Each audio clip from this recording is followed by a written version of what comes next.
我是赵少康，欢迎来到 TBS 赵少康战情室。这我们现场特别来宾有陈富崇委员、戴伟山发言人、黄伟汉先生、赖士葆委员、钟佩君议员、林国成委员。昨天美股大跌，一开盘就跌，后来越跌越重，越跌越重，吓我一跳，怎么会跌那么多？哦，跌到超过1000点Dow Jones啊！那搞了半天，因为呢，川普呢去骂联准会主席，说这个叫做这个 loser， 是一个这个所谓失败的人哦，卤蛇了。而且呢，我随时可以把他干掉，哦，随时干掉他。哇，大家一听吓死了！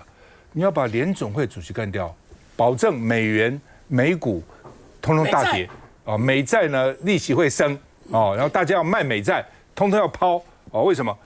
大家说的联准会至少还算是独立自主一个机构啊，你川普都可以这样随便把他干掉就干掉，对不对？那鲍尔的任期到明年大概5月了，5、6月了。那川普现在每天刺激他，每天刺激他。如果遇到一个人哈，而且这些联准会主席能当到这种主席的人，找个工作有什么困难啊？到华尔街找个工作，比这个联准会主席待遇高的多的是。你这样每天讲他，搞不好火大，老子不干了，走了，哇惨了。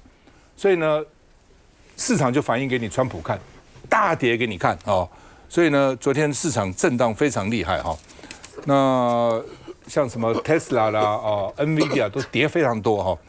那道琼崩了将近1000点，纳斯达克也崩了2.5%哦。所以呢，这个川普到处挑战，今天打哈佛大学，明天打联准会主席，后天打习近平，大后天打川普，打拜登，打这个普丁，打泽伦斯基哦。然后呢，这个跟国会也干哦，然后跟媒体也干，到处点火哈。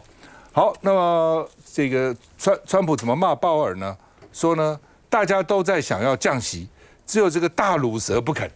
哦，大乳蛇，他也不是鲍尔要降就降啊，联储会很多委员呢、啊，大家要开会要根据你的这个就业率多少，根据你的这个通膨到底怎么情况，它是有数据，不是像你川普随便讲一句话就可以，他要想到连带的后果啊。好，那么说他是慢半拍的大乳蛇。所以呢，这个昨天美股、美元都双双重挫，美元到现在已经贬值10%了，这几个月就贬值了10%。哦，台湾是有中央银行在那边守着，你没有感觉，但台币昨天也升了1角多。哦，那另外呢，这个川普可能有3招，第一个呢，就是说我正当理由，哦，没有正当理由不能 fire 联准会主席，正当理由他讲的、啊，我这个是正当理由啊。哦，另外呢，用最高法院的裁决哦来松动限制。第三个呢。没有关系，你干你的联准主席，我另外搞个影子联准会主席，哦，听我的哦。这川普有招，美元贬到3年的低点，哦，所以呢，这个资金也逃离美国资产，所以黄金大涨，黄金涨了，简直是涨到3400多块，哦，因为川普说有黄金者定规则，所以金价也飙涨了，哦，那这个超过3400了，涨得非常快，原来才2000都觉得高了，乒铃乓啷一直往上走哦。那所以呢，这个资金外逃，现在大家都怕，是觉得美国不可靠了哦。那美国的金融独一无二的自尊地位也可能受到影响了。我们看一下。每天狂发文撼动国事，川普贴文又点名一个人，就是联准会主席鲍尔，酸他是慢半拍先生，强调欧洲央行都出手连续降息7次了，但鲍尔迟迟没动作。尤其上周，川普也表态有意要开除鲍尔，而市场投资人则是对此感到恐慌。 The uncertainty now is well above where it was even during COVID. And with the potential for Jay Powell being fired, which would be unprecedented. 美国政策反复不定，加上川普祭出关税战，多国谈判没重大进展，导致周一美股走势很惨，主要指数全面收黑，包括道琼指数暴跌近1000点，标普500和纳斯达克双双跳水超过2%，科技股受灾最严重。另外，恐慌指数 VIX 一度来到34，而近期避险宠儿黄金再度突破历史高点，来到每盎司3400美元。老师，你怎么看川普跟鲍尔？他真的敢把鲍尔 fire 掉吗？他不敢啊，所以呢，平常讲，说实话，这个川普才是一个敢动嘴不敢动手的大乳蛇啊。不过我要想，我们台湾台币升值哦，但台股大跌，这是一个非常少有不寻常的现象，所以一切都乱掉了。但是我要请问大家，这次的这个那个大战，你觉得是谁启动的？是川普啊？这个中国完全是只有被动的应付而已，所以你涨多少我涨多少，最后它也停了。那但是现在美国人认为这一番两边的关税大战，我受苦的有谁？波音的员工啊，还有中西部种大豆的豆农，还有呢，也许一些军工业将来因为稀土的关系，这都还遥远。所以今天美国人民受苦受难，他们想一下，这跟习近平没有关系啊，这完全是川普搞的啊。那中国呢？中国像比如说西英啊，比如说义乌啊，比如说这些卖这个平常这个日常用品去这个美国的，当然被迫很多都关厂关市，很多人失业。但是咱们想想啊，这也不是我们习近平搞的，这是川普搞我们的所以你看胜来胜去这个川普最大的罪过就是把美国的远虑啊搞成近忧。这包括美金啊、美元啊、这个债市啊、汇率啊，这一切的一切，本来是20-30年以后的东西，现在他搞成面前就要崩盘了。还有呢，他把所有的盟友都变成敌人了。他把这个所有该做的都做成相反，然后搞成大家都天怒人怨。那所以今天最近这一个礼拜，大家都在讨论。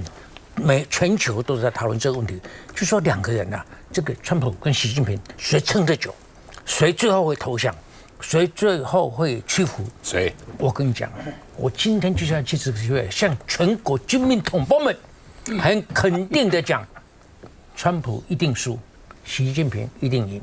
那这个今天不是讲这个议题，所以我就不便一一列举了。其实我刚才也稍微列举了。但是呢，重点不在这里重点不在我今天铁口直判，就是说习近平会赢，但习近平赢得非常小心，习近平赢得戒慎恐惧，是只有你怎么样我才应付一下，他没有说好，你既然动手了我也大举攻击你，他没有，因为他晓得其中的奥妙的地方。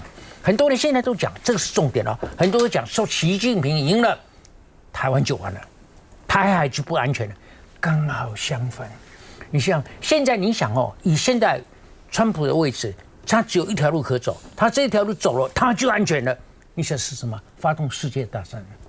世界大战了以后，大战其中的美国总统通常连任都没问题，罗斯福还当了4任呢，对不对？还有老百姓的埋怨就不会转嫁给自己的总统，他们就取点起来，是这样吗？对不对？还有了这个。美国的国债高达36兆美元打仗了以后还算不算？就一笔勾销了。你像国债没有了，老百姓也没有了，我的政权安全了。我跟你讲，理想的路是打仗但是无缘无故、平平静静的世界，他也不敢打，所以他才选择打经济战。所以呢，这个习近平很小心，我不能让他有借口。因为他一打，我基本上我是输他的，那我何必输他呢？而且我输他了，我让中华民族的复兴大业都完蛋了，我为什么要打呢？对不对？我为什么要打呢？所以呢，这个习近平这种谨慎，一步一步慢慢来，真的看你那我这样小赢就好，而且呢，他去做他该做的事情，这样的谨慎之下，你觉得台海会打仗吗？我到这里。比刚才第一段呢更加坚定的相信，只要习近平小赢，川普大输，台湾就没事。是吧，兄？你讲一堆前面我都赞成了你讲后面假如你讲都对的话赖清德唔就甲台湾人民争笑不是争笑，是你国民党无路用，是你国民党无法度甲老百姓讲赖清德是争笑绝对都没问题，不会打仗。为什么公庙要放这个武器为什么超商要变成那个接点这些？然后呢，为什么我们的兵力还要再延长？密啦巴啦，年轻人上战场。不要忘了赖清德总统选举的时候，他说我当总统，两岸绝对不会打仗。可是他现在塑造的是两岸会打仗，跟老沈讲的刚好相反。你讲的老实讲有大半我都同意，我都同意你，只有大半，大半以上的。你反驳我的下半哦，就是你们国民党蠢的地方啊！你应该进来，通通挺我，你的这边的大战啊，竟然反驳我，选他当国民党主席，国民党就有机会了。我现在挺你的，这个实在太奇怪了。我已经挺你到我的支持说，你大概拢沈木雄啊，但你讲的唔对，你该甲反驳，都叫我反驳沈木雄啊，所以我多少还是要反驳沈木雄的啊。第一个我要强调，第二个我们都知道啊，现在来讲是什么？美债它的利率上升了，美债的价值是跌的哦，美元跌好多10%了，10%，你知道吗？现在人家预估说，按照川普的算法，台币要升到多少，你知道吗？13.3了。你敢相信台币如果升到13.3，这是专业的这个期刊所写的哦。他说按照这样子推估13.3，我们的外销产能全倒，绝对全倒。我们那时候最高升到25块钱，已经倒成一片了哦。好，我们再看到过去跟这个有关系的，就谈汇率，所以最近有人谈汇率战。他就是干预汇率嘛，让日元升值，让日元现在后来变成30年失落的日本啊，就从那时候开始的。有几个国家，英法美日德5个国家在那个饭店里面讨论，说你日币啊那吼太低，所以呢你赚全世界大家的钱，你日币要升值，他是用这样子的。那个广场会议在 Plaza Hotel 啦，在那个 Plaza， 在中央公园附近的 Plaza Hotel。在广场会议，川普还做过那个旅馆的老板呢。对，有川普这样的哈。好，这个广场会议的之下，现在大家在想说，会不会有川普版？这话是广场会议的2.0。他现在说海湖庄园就可能了。对，那个广场会议的2.0，它的目标不是只有对日本，对主要大幅贸易顺差的这些的国家，包括中华民国，包括台湾，这里面就来的话，所以我是很担心的一点是，我们会不会被逼着也要强迫的一直升到，不要说13.3了，23.3了，大家都动不了了，23都动不了，那百业就外销业就全倒了。不要忘了台湾的 GDP， 台湾的 GPT 70%靠外销。外销如果我们的汇率是23块的话，会怎么样？各位想清楚这一个东西，这个东西就是现在来讲，川普他有一个很重要，外面一个评论是什么？他说他现在说金本位主义，由黄金者来制定这些规则，他就用黄金把美元打下来，把这些统统打下来，美元、美债、美的以美金计价的资产统统打下来之后，等到以黄金计价之后，他再把它拉回来。他是用生利率的角度拉他的美元的。原来是金本位，就因为呢老美说不要金本位，尼克森啦，那时候开广场会议的，所以就不要金，用美元做代表。那现在说美元又不行了，要回到金本位，在搞什么鬼？你刚刚讲那个广场会有一个好笑的，小鬼当家，大家看过那个电影没有？小鬼当家有2，小鬼当家很好看哦，那个童星现在都长大了。小鬼当家2有一幕，就是那个小鬼要问路啦。就问谁呢？问川普。川普是 Plaza Hotel 的老板，川普就讲：你们不让我入境我就不让你们用这个广场旅馆，所以他们只好让川普呢被问个路问路说什么路在哪里？小鬼问他了，还在哪里？入个境这样。那现在呢，因为很多人反川普就回头说应该把川普镜头删掉。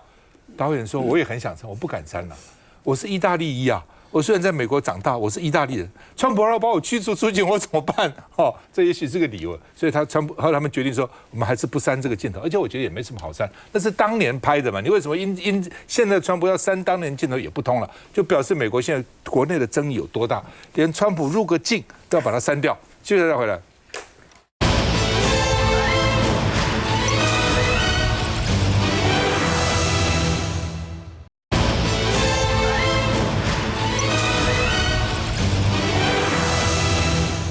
大陆因为习近平最近到处跑了然后呢，这个越南啦、马来西亚啦、柬埔寨了然后大陆呢2对2，什么叫2对2呢？国防部长跟外交部长跟印尼的外交部长、印尼的国防部长是2对2谈这个跨境的产业供应链他现在反正到处，因为川普现在跟各国都为敌嘛，还拉着各国是要跟中国作对，否则的话要收你2级关税。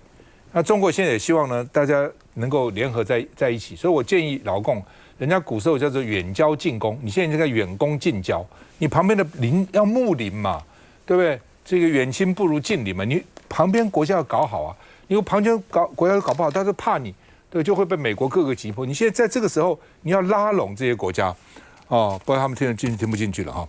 那这个柬埔寨哦，习近平刚访问柬埔寨，柬埔寨宣布要修法。要防止大陆商品的洗产地，因为美国现在川普说你们洗产地我就报复你们了，所以在越南什么现在都怕得要死啊。那说呢，南韩也发觉大量的货品要洗产地，主要呢就来自中国大陆要输美国，这不一定政府的，厂商也会，厂商现在被限制，想办法到处去找啊，台商不是也这样吗？对不对？大陆发觉问题，赶快到越南啊，到泰国，甚至到印度啊，想办法在那边生产嘛啊。那现在都被认为是洗产地了啊。这我就看我这眼睛有没有错？美国核定东南亚太阳能的产品，因为老共很会做太阳能，老共会做几个东西，太阳能很厉害，电动车很厉害哦，所以呢，这个现在老美现在这个商务部公告，对太阳能最高可以到了3521%的税，什么税？3521%，哦，那这根本不用卖了嘛，哦，所以呢就怕你哦把太阳能的产品卖到美国去啊。哦，那另外呢，这个辉达因为 H20被下令禁止销大陆嘛，所以大陆媒体说华为升腾920下半年就发布，我取代你华为的 H20，就是你禁我没关系啊，我暂时痛苦啊，我这么多人，我有这么多的研究经费，我总能够突破你嘛。哦，高阶也许不见得可以，但是中低阶我也可以做啊，我不能做吗？我还是可以做出来啊。所以呢，专家就警告说，你美国现在一直说让晶片不能受中国，将来市场的主导地位呢，可能把你主导让给中国了，因为你叫他不做，他闷着头。当时你也不准他发展原子弹啊，记得吗？钱学森那个时候，美国人把他关起来，把他所有的资料都没收啊，他记在脑筋里啊，回大陆没几年就做成了，而且本来他可能不见得要帮大陆做啊，你这样对他。哦，那他怎么办呢？你逼着他，只好出此下策哦，就这样做了啊，就大陆就发展出原子弹，美国就觉得怎么可能呢？怎么可能他就做出来了？哦，那日本媒体说，大陆其实已经出招，在川普第1年就已经在准备了，知道你川普就会搞这个东西，所以呢，大豆进口本来让占美国大豆进口占大陆的40%，现在变0都不要，所以大豆农要哭啊，我怎么办呢？哦，那另外呢？这个美国人现在觉得说，原来哇，这个拜登啊、川普啊抗中啊，国会议员喊他抗中啊，现在发觉美国人对中国的负面感降低，为什么？他发觉你要抗的结果是我们的物价要升高了。对老美来讲，最重要是生活，物价最重要，物价都上涨了。曾经有一本书写到说，他们希望有一天不用中国的产品，一天就好，发觉根本日子过不下去了，都是啊，哦，所以怎么办呢？那你现在要物价上涨，大家去抢购啊，那抢购用完以后怎么办呢？就要涨价啊。哦，那川普是说没关系，我发钱给你们，我也知道物价会上涨，没关系，我发钱给你们，让你们足够的人去买。问题钱还没发，东西已经涨了，所以怎么办呢？我们看一下。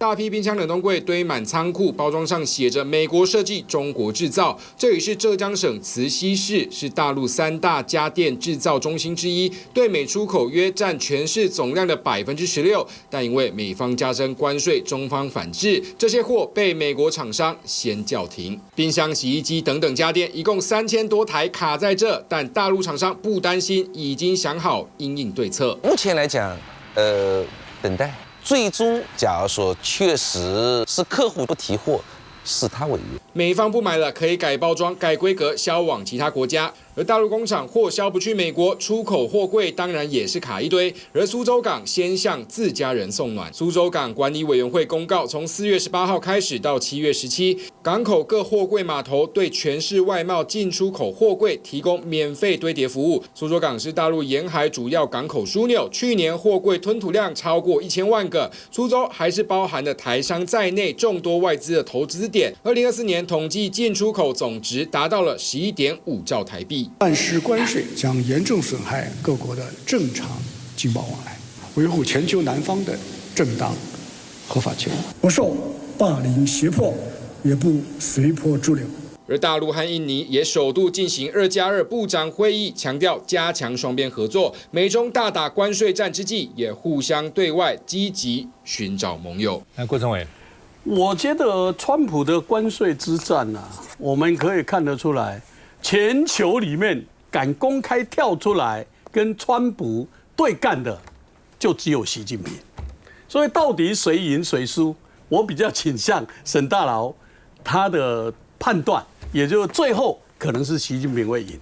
我们从这里可以看得出来哦，川普是大张旗鼓要你各国来跟我谈，可是习近平的策略，他是默默经营，扩展为友，他这个策略完全是不一样。一个是你来跟我谈，一个是我去跟你谈。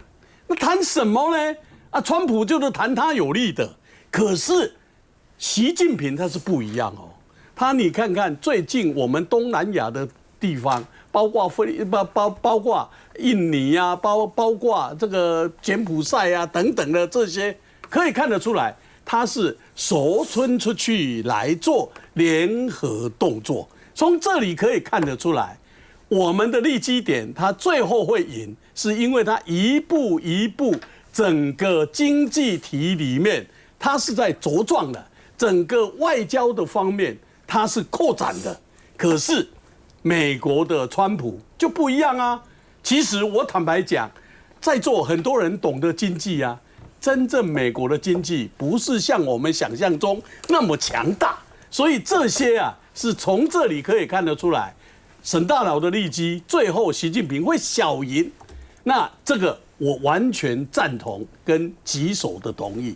那另外我是觉得这样啦，中国，不是来帮他讲话，我也不是他同路人，可是我们从我们的外商跟我们的台商在那边，大家不要忘了，我们可以去打听一下，他们现在补助措施，它是一条边的哦，他们是有规划的哦。我准备第一年怎么做，第二年怎么做，第三年怎么做，他是准备长期跟美国对抗到底的。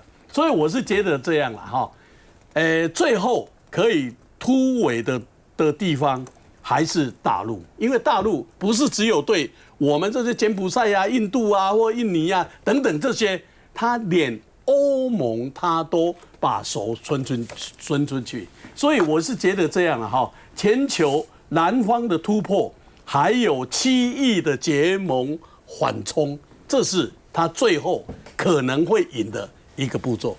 好吧，这个美国专栏作家大西洋，就前阵子呢，他们把它列到那个 Signal 那个群组里面，泄露一堆国防机密。这个周刊的这个杂志的副总编辑说呢，这个川普会不会被迫让步？会不会？因为现在就看谁先让步嘛。那中国不会轻易给川普台阶下，但是呢，我认为我稍微修正一下，我本来说远交近攻改成远攻近交，应该是远不攻近交。我也没有攻你啊，是你攻我啊，远我也不攻。但是附近的这些近邻这些国家呢，越南啊、泰国啊，什么甚至包括印度啊、柬埔寨啊、辽国啊、越缅辽啊，都要交朋友啊。我觉得中国应该采取这个措施了啊。那《纽约时报》他的专栏作家得过很多奖的这个 Christopher 他以前他是原来驻台湾的记者，他当台湾的时候，我当立委，他常常访问我。后来调到香港，又调到大陆，现在回《纽约时报》，他说选民选川普是他们想要一个敢斗争的人，但是川普呢，只会在镜头前挥拳作秀，我要打，我24小时要结束这个俄乌战争，但是真的进入拳击场就完全不是习近平的对手。平常挥舞拳头跟真的进到拳击场去打是不一样的。其实他们列了很多习近平的优势、川普的优势。我跟你讲，习近平最大的优势就一个，他不必选举，就这么简单。这是他最重。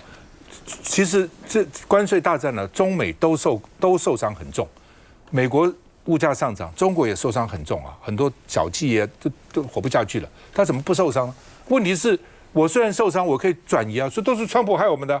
你看又来了，新8国联军又来了，要逼我们签不平等条约啊！我们这么辛苦做的东西那么便宜那么好给他，他居然还说我们骗他，然后我们赚的钱都是买美债，那他还说我们这个买美债也是骗他，哦，所以是他，所以习近平很容易就转嫁到美国身上了，反而把民主主义把它呼唤起来了，而且他也不必改选了。那你川普，你明年11月就要期中选举，你怎么过你那个期中选举？你自己想想看，休息再回来。